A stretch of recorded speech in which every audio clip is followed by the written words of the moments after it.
읽은 말씀을 가지고 니느웨의 공허함이라는 제목으로 함께 말씀을 나눌 때에 우리 깨닫는 은혜가 있기를 주님의 이름으로 축원합니다. 어린아이들이 이 풍선을 가지고 놀면서 풍선을 불 때에 풍선이 막 바람이 점점 많이 잔뜩 들어가 가지고 풍선이 커지면 야, 풍선이 바람으로 가득 차서 좋다, 막 와 대단하다 이렇게 생각이 들기보다는 저러다 저거 터지는데 저거 다치지는 않을까 우려스러운 것이 사실입니다. 그리고 풍선은 그 안에 바람이 너무 많이 들어가게 되면 터지게 되고 결국에는 아무것도 아니고 풍선도 터져서 산산조각 나면 쓸모없게 되죠. 그러니까 풍선은 적당히 바람이 들어가서 그것을 묶어서 이것저것 멋진 동물 모양 같은 것도 만들고 쓸만한 무엇인가 되지, 너무 많은 헛바람이 들어가면 결국에는 풍선이 견디지 못하고 터져서 아무 쓸모없게 되는 것을 우리가 보게 됩니다. 여러분, 사람도 마찬가지입니다. 사람도 인간이 대단해 보이고 인간이 가진 지혜나 지식이 거의 불가능한 것이 없을 정도로 정말 거창해 보이지만, 그럼에도 이 사람의 마음대로 할 수 없는 것들이 우리 인간에게 있는데요, 그것이 뭐냐면 인간의 마음속에 있는 분노와 탐욕입니다. 인간의 마음도요 풍선과 같아요. 그래서 한번 이 분노나 탐욕이 일어나기 시작하면요, 그것을 절제하고 통제해야 되는데 이것이 부풀 대로 부풀면, 그래서 나중에 터지게 되면 다시는 돌이킬 수 없는 엄청난 결과를 가져오게 되는 것입니다. 그래서 오늘 많은 사람들이 인간 안에 있는 이 분노, 탐욕을 조절하지 못해서 남도 해치지만 그 탐욕과 분노가 결국에는 자신의 인생까지도 해치게 되는 그런 결과를 만들게 되는 것을 보게 됩니다. 그리고 또 인간은 지금 과거에 비해 월등히 잘 살게 됐고 의학기술도 발달해서 수명이 굉장히 늘어났습니다. 그런데도 인간의 마음은 여전히 무언가 만족을 느끼지 못하고 있는 거죠. 마치 풍선은 아무리 바람이 들어가도 터지기 때까지는 만족하지 못합니다. 그러듯이 인간의 마음도 한번 세상의 욕심과 탐욕이나 이런 것들이 들어가기 시작하면 정말 터져서 그 인생이 산산조각 날 때까지 멈추지 못하는 그런 사람들을 우리가 주변에서 보곤 하는 것이죠. 그러니까 여러분, 인간의 이 끝없는 교만과 욕망, 이 분노는 인간의 아름답고 가치 있고 이 고귀한 삶을 정말 한순간에 무너뜨리는 그런 결과를 낳는 것을 보게 됩니다. 세상에서 가장 아름다운 것이 뭔가? 우리가 이 사람들이 막 인정할 만한 그런 대단한 부, 그리고 사람들이 막 들끓는 그런 권력이나 힘은 없어도 하나님 앞에서 우리 인간의 분수를 알고 인간의 이 피조물됨, 인간의 나약함을 알고 겸손히 살아갈 때 그것보다 더 아름답고 가치 있는 인생은 없다는 것이죠. 나훔서는 아수르에 대한 하나님의 경고를, 심판을 한 그런 메시지입니다. 왜냐하면 아수르는 당시 하나님의 몽둥이로 잠깐 쓰임받는 것인데 가는 나라마다 성공을 거두고 정복하고 많은 노량물과 탈취물을 가지고 막 불을 긁어 모으니까 탐욕이 그칠 줄 모르는 겁니다.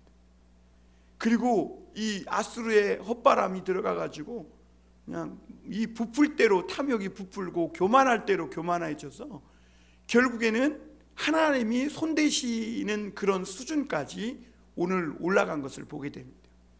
결국 우리가 오늘 읽은 말씀을 보면 하나님의 심판을 받아서 마치 바람이 잔뜩 들어갔다가 늘어질 대로 늘어져서 빵 하고 터진 풍선 마냥 오늘 아수르의 이 최후가 결국에는 공허하고 아무것도 남지 않고, 그리고 누구 하나 이 아수르의 멸망을 돌아보는 자 없는 그런 상황을 맞이하는 것을 보게 됩니다.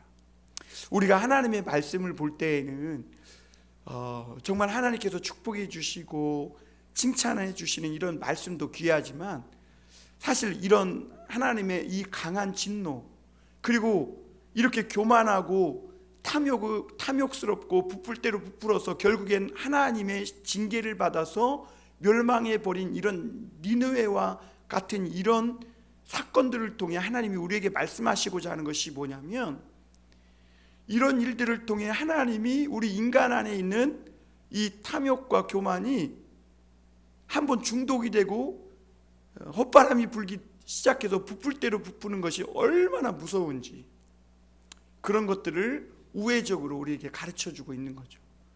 그리고 그만큼 인간들은 그것을 쫓아서 마치 자기 인생이 파멸에 이를 때까지 무지한 채 그것을 쫓아서 살다가 죽음의 길로, 영원히 멸망길로 떨어진다는 것을 우리에게 반사적으로 가르쳐주고 있는 거죠.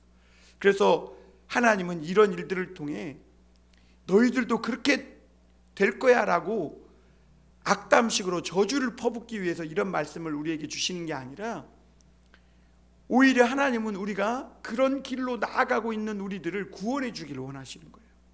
오늘도 세상에 이 탐욕과 욕심과 이런 것들로 잔뜩 부풀어 있는 우리의 마음이 하나님의 말씀으로 통제되고 또 멈추고 브레이크를 밟을 줄 아는 그런 삶이 되어서 하나님이 진짜 베푸시는 진정한 축복을 받아 누리는 삶을 살라. 그 삶이야말로 정말 가치 있고 복된 삶이라고 가르쳐주는 거죠.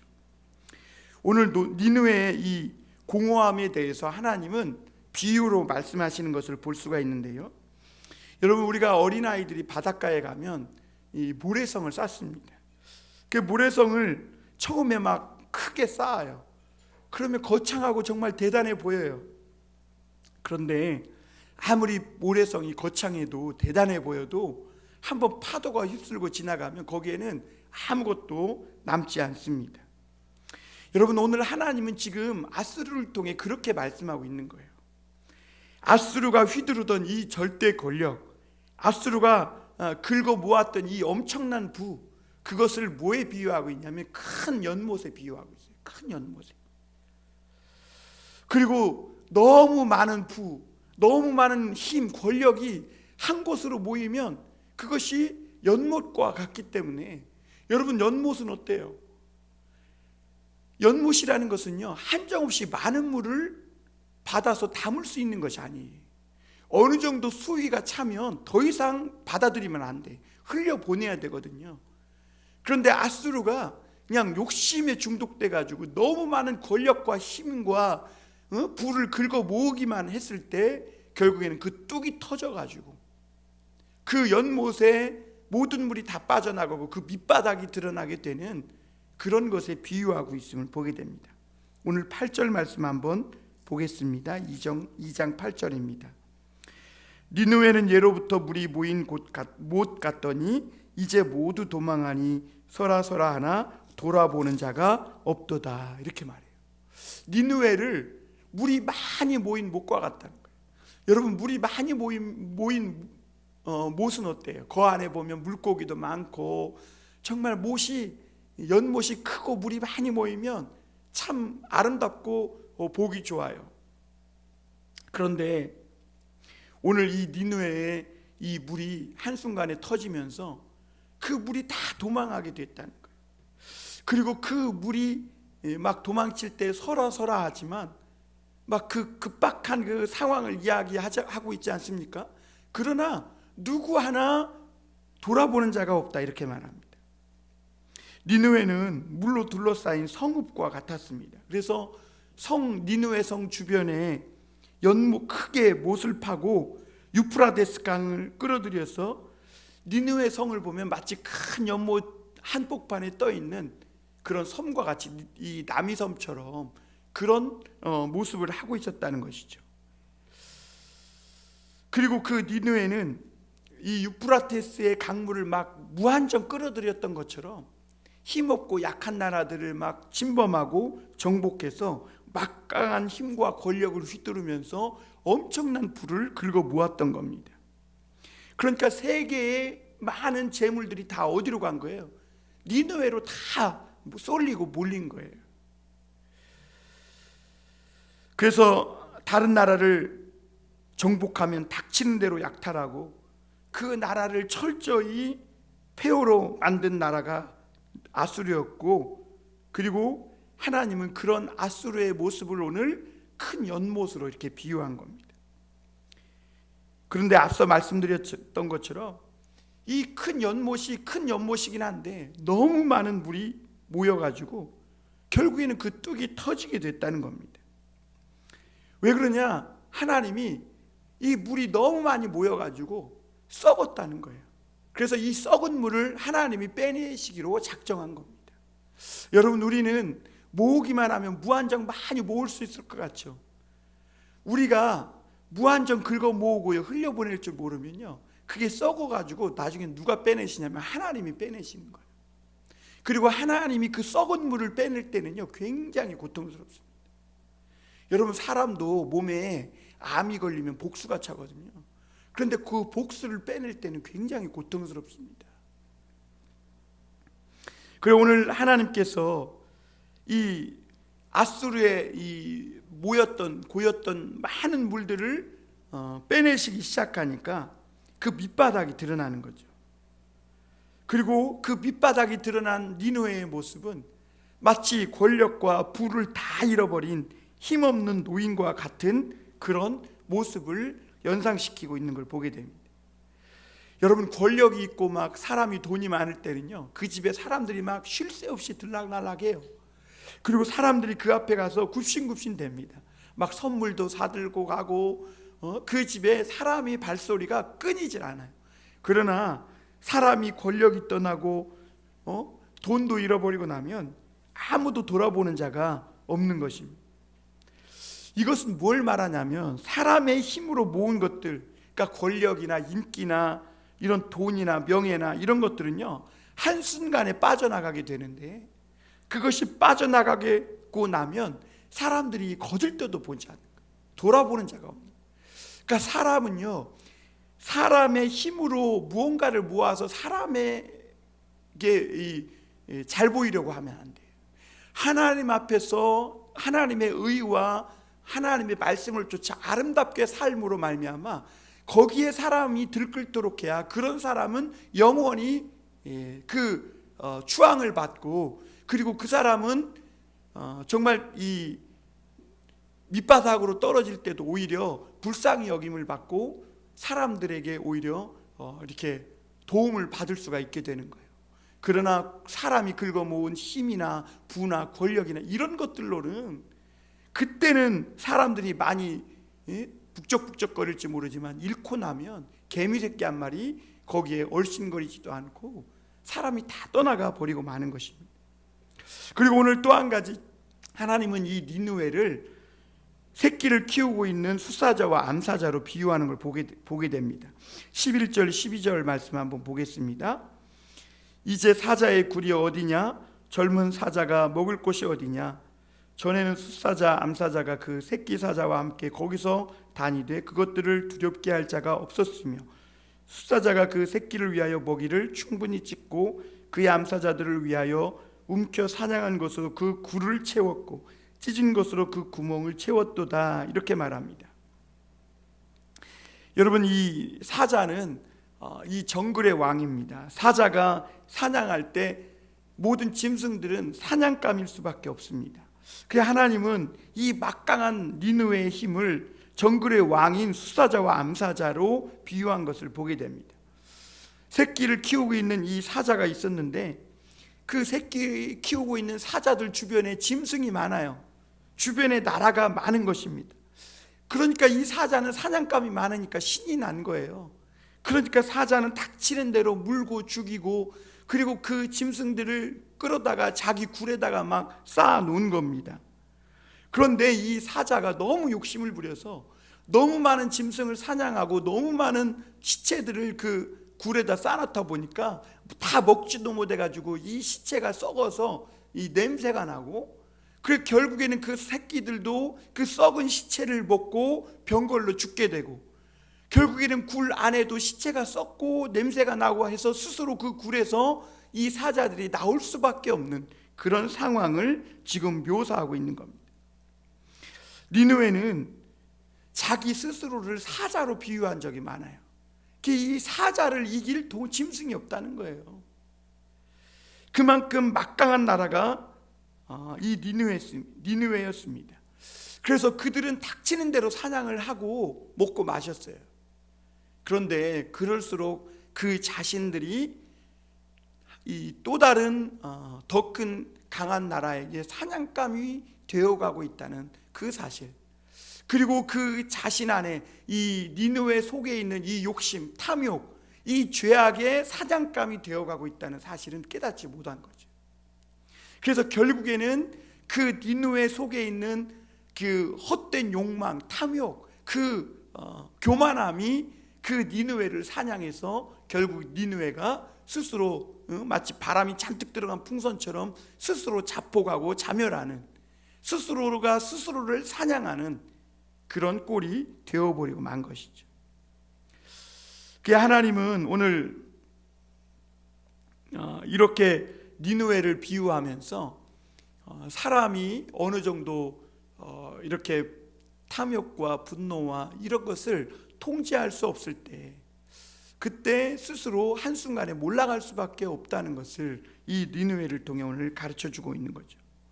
그리고 하나님은 이 니느웨의 이 공허함을 만족을 모르는 니느웨의 모습을 통해 가르쳐주고 있습니다. 여러분, 물이 많이 모인 연못과 끝없이 먹이를 사냥한 사자의 공통점이 뭐냐? 만족을 모른다는 거예요. 만족을 모른다는 거예요. 큰 연못도요, 계속 받아들이기만 하면 결국에는 그 뚝이 터지듯이, 그리고 사자라고 힘이 있다고 끝없이 사냥감을 사냥하게 되면 결국에는 다 먹지도 못하고 썩어서 공허하게 된다는 것을 우리에게 가르쳐주고 있습니다. 그래서 오늘 말씀 9절에 보면 은을 노력하라, 금을 노력하라, 그 저축한 것이 무한하고 아름다운 가구가 풍부함이더라. 하민이라 니느웨가 공허하였고 황폐하였도다. 주민이 낙담하여 그 무릎이 서로 부딪히며 모든 허리가 아프게 되며 모든 낯이 빛을 잃도다. 이렇게 말씀하고 있어요. 사람들이 이 무너져가는 니느웨를 이제는 도리어 약탈을 합니다. 그런데 그 안에 니느웨가 그동안 악착같이 쌓아놓은 금과 은이 얼마나 많은지, 악착같이 모아놓은 그 금을 막 은을 약탈을 하는데 은을 노력하라, 금을 노력하라 막 신이 난 거예요. 그러니까 니느웨는 결국에는 이렇게 악착같이 모아놓은 은과 금이 많이 있었지만 결국에는 제대로 한번 써보지도 못하고 그냥 다 노략질 당하게 되는 것을 보게 됩니다. 여러분, 만족을 모르는 사람의 결과가 그런 거예요.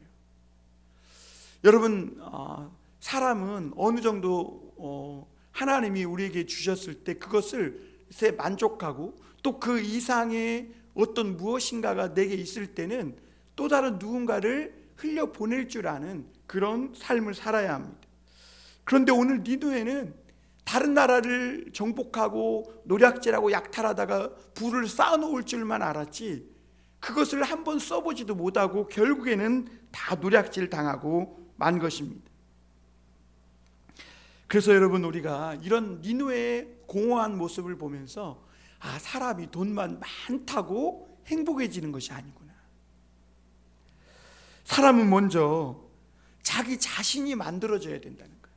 그러니까 이 돈을 다룰 수 있는 그 능력이 만들어져야 된다는 거예요. 그러니까 돈이 사람을 통제하는 게 아니라 사람이 돈을 통제하고 사용할 수 있는 능력을 갖추어야 된다는 겁니다.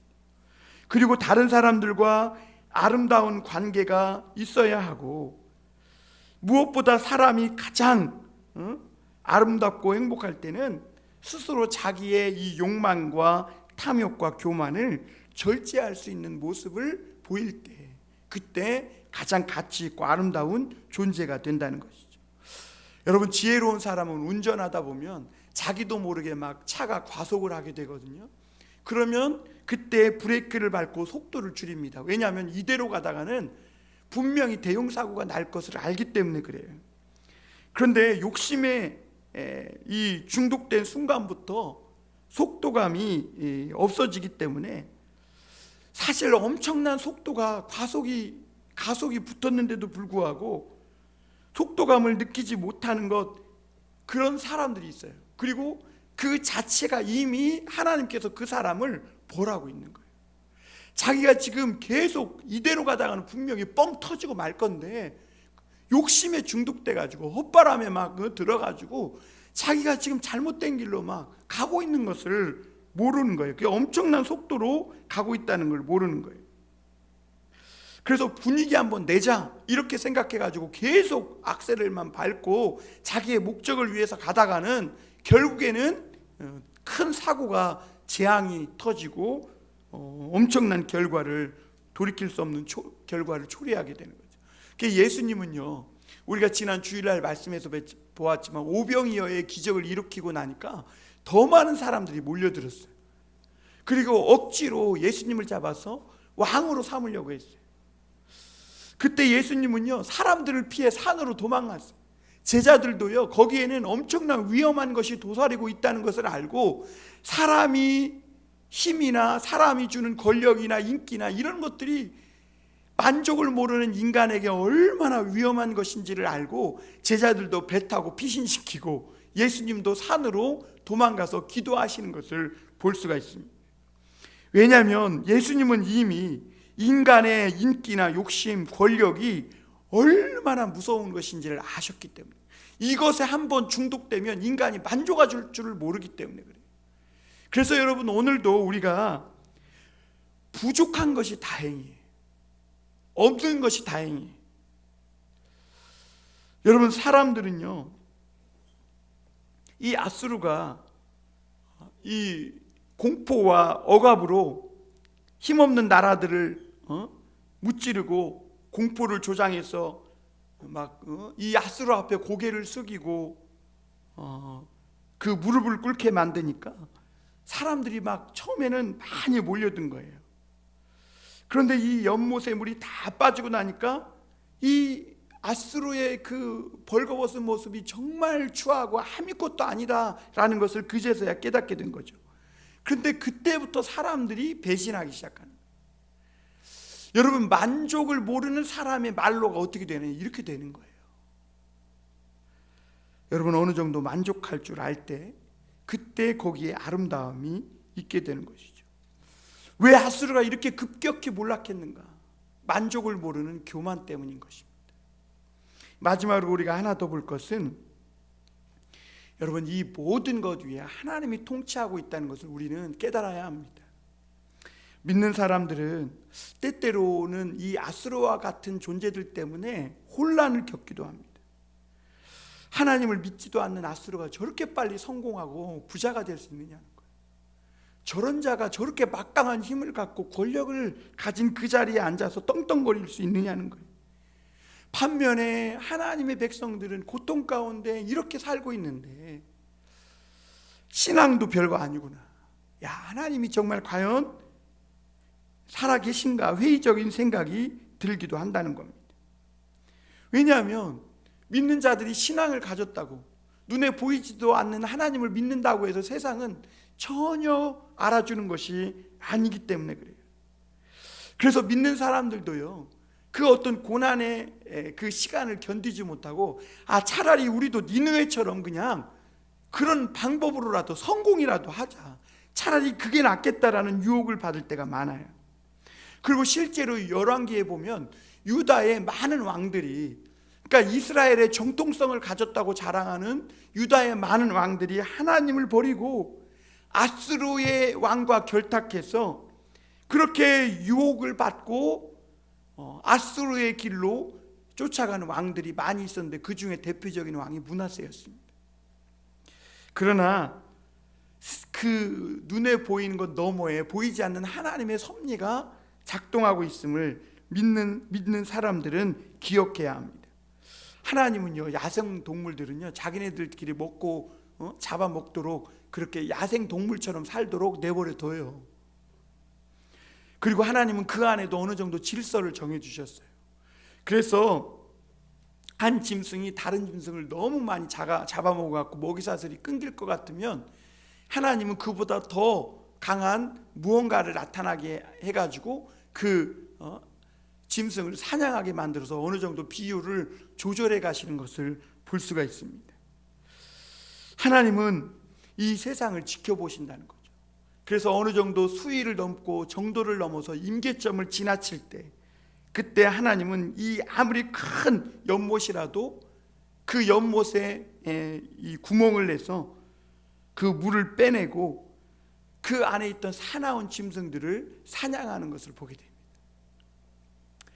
여러분, 우리가 이런 성경의 원리들, 하나님의 섭리를 보면서 깨달아야 되는 것이 뭐냐면, 하나님의 긍휼과 은혜를 우리가 입고 살려면 절대로 사나운 이리가 되면 안 된다는 거예요. 남을 잡아먹고 물고 늘어져서 사나운 이리가 되면 결국에는 그 사람은 더 무서운 하나님께 사냥을 당하게 돼요. 우리는 하나님의 양이 되어야 되는 거예요. 세상은 사나운 이리처럼 서로 물고 뜯고 그렇게 죽이며 살아가고 있습니다. 그런데 그런 세상에서 우리가 살아남으려면 어떻게 해야 되느냐? 오히려 우리가 우리 안에 있는 이 교만, 분노, 욕망들을 절제하고 통제하면서 약한 자를 보호하며 함께 살아가는 그런 하나님의 어린 양이 되어야 된다는 거죠.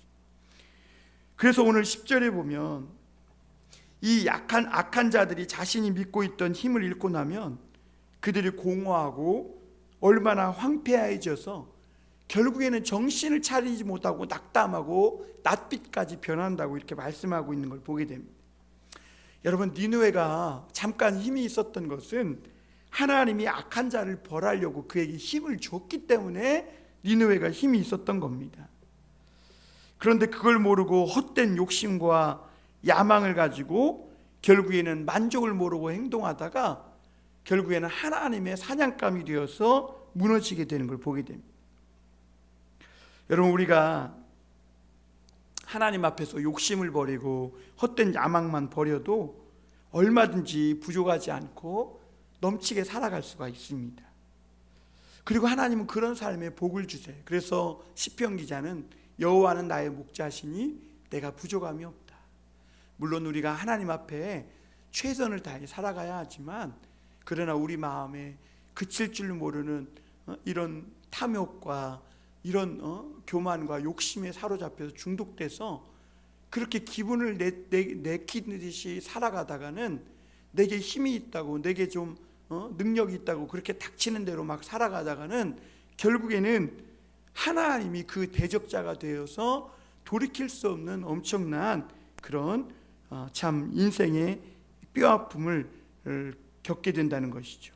오늘 마지막으로 13절에 보면 결국에는 만족할 줄 모르고 닥치는 대로 사냥했던 이 니느웨를 하나님이 심판하는 실행을 시작하는 것을 보게 됩니다. 13절 한번 보겠습니다.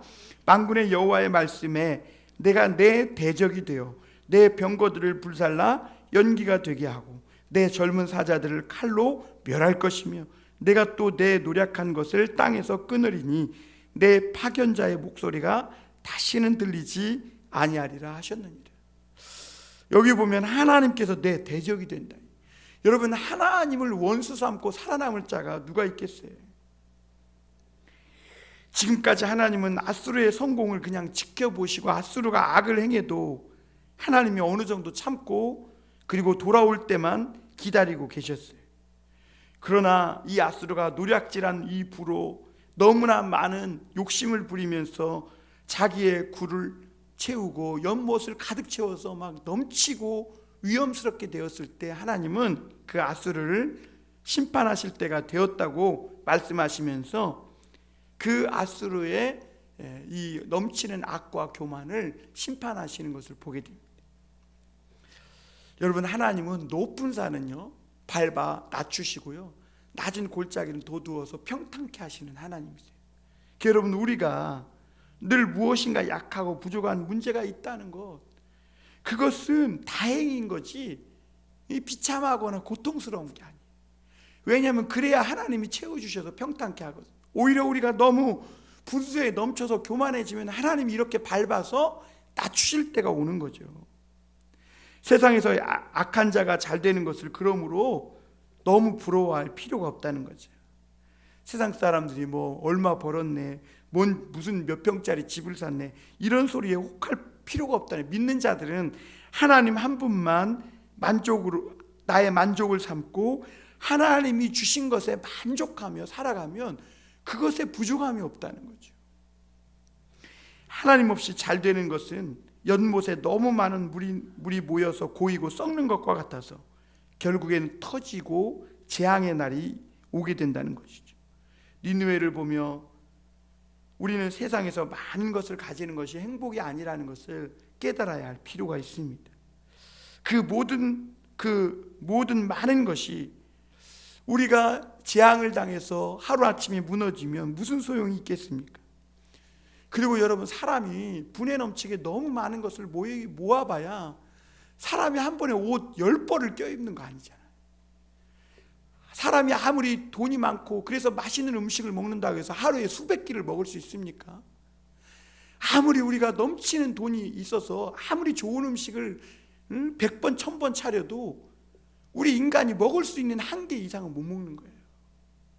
그런데 그 이상의 욕심을 부리고 이 교만을 하게 행동하는 것은 하나님 앞에 아름답지 못한 삶이라는 거죠. 그럼에도 불구하고 왜 사람들이 이렇게 만족을 모르고 이 숫사자 마냥 끝없이 받아들이고 채우기만 하면 큰 아수르와 같은 연못처럼 이렇게 긁어 모으기만 하느냐. 기껏해야 이런 걸 가지고 사람들 앞에 잘난 척하면서 정신적 만족감과 사람들이 굽신거리는 그 모습에 사람들이 자기 교만을 채우는 그걸로 만족을 누리고 있기 때문에 그래요. 그러나 하나님은 세상에서 너무나 많은 돈을 모으는 것은 하나님 앞에 미움을 받는 것이다, 이렇게 말씀해요. 적당한 수준에서 믿는 사람들은 하나님 앞에 만족하는 법을 배워야 합니다. 그래서 가속도가 붙으면요, 무슨 수를 써서라도 속도를 줄여야 우리가 하나님의 은혜 안에서 튕기쳐 나가지 않는다는 거예요. 세상에서 가장 존귀한 것은 많은 불을 긁어 모아가지고 막 여기저기에 막 치렁치렁 막 달고 걸고 껴입고 그게 아름다운 것이 아니라 가장 존귀한 삶은 하나님을 알고 그 하나님 앞에 겸손히 살아가는 것입니다. 세상의 복은 그림자와 모래성과 같아서 잠깐은 멋지게 보이지만 바람이 불고 파도가 일어나면 아무것도 남지 않는 거예요. 하나님이 세상을 진동시키고 지진을 일으킬 때, 다 무너질 때는 그때는 아무것도 없는 공허가 되고 폐허가 되는 것이죠. 하나님은 영원히 무너지지 않는 성이 여기 있다고 말씀합니다. 어떤 바람과 어떤 강한 비바람, 파도가 몰아쳐도 무너지지 않는 견고한 성이 여기 있는데, 그거 성이 뭐냐? 하나님의 말씀을 붙들고 기도하고 그 말씀대로 살아가는 성도들의 모임, 이 교회가 하나님이 세우시는 멸하지 않는 견고한 성이다라고 말씀하고 계세요. 우리가 세상에서 믿음 때문에 다른 사람보다 한 박자가 늦고 다른 사람보다 조금 더 부족한 것에 너무 아쉬워하지 말고 오히려 하나님 한 분만으로 만족한 삶을 배우며 살아가라고 오늘 이 말씀을 통해 주님은 우리에게 깨닫게 해주고 있는 것이죠.